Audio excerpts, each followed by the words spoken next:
Okay, Gary, your watch is all done. Turned out pretty dang good. What issues? Okay, so I don't know if you can see this or not, but on your, right here on this marker, hold on. This marker right here, there is a little brown fiber that is actually inside the clear coat that is on the loom that is on that marker. So when they did the clearing of the loom on that and lacquered over it, that fiber was in there. So that's in there permanently. There's no way for me to get that out. So that was one thing I noticed. You got pretty lucky on this Crystal Times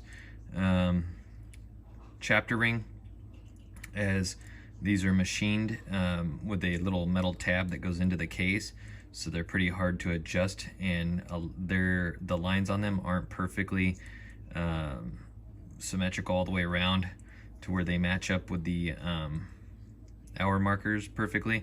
But this one I was able to get pretty close. I mean, it's off a hair at the bottom, but I was able to get it pretty much spot on at top and adjust it. That's the best I can do, because otherwise I would have to shave off that metal tab, and then I risk damaging the chapter ring. So that actually turned out fairly decent. Oh, on your crown, I don't know if you can see this. Let's see here. This crown has two little marks in it. Right there. You see those two little gash marks? I mean, they're barely noticeable, but that's more than likely occurred when they were polishing this crown out. So that's a manufacturing defect. Nothing I can do about that. What else? Oh, your bezel, man. So this is a Crystal Times bezel. These things fit a little funky.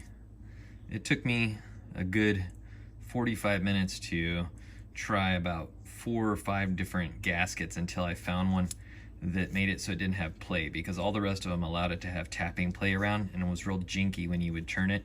This is the best I could do. It's a 0.75 thickness, and it allows it to have a nice smooth buttery feel, and you get that like Seiko click action on the click spring. However, it's going to be a little bit stiffer than most watches you've probably felt before. It's about as stiff comparable to like a stock turtle, but that's the way it should be.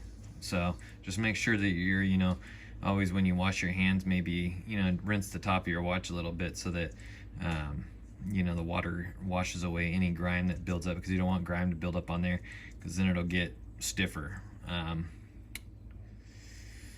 What else? What was I gonna say? Oh, okay. And then this is a DLW crystal, going with a Crystal Times bezel. So on the DLW bezels, they sit a little taller and match up better with the crystals. This has a very slight difference between the insert and there. Nothing I can do about that either. But some people don't mind it, some people do.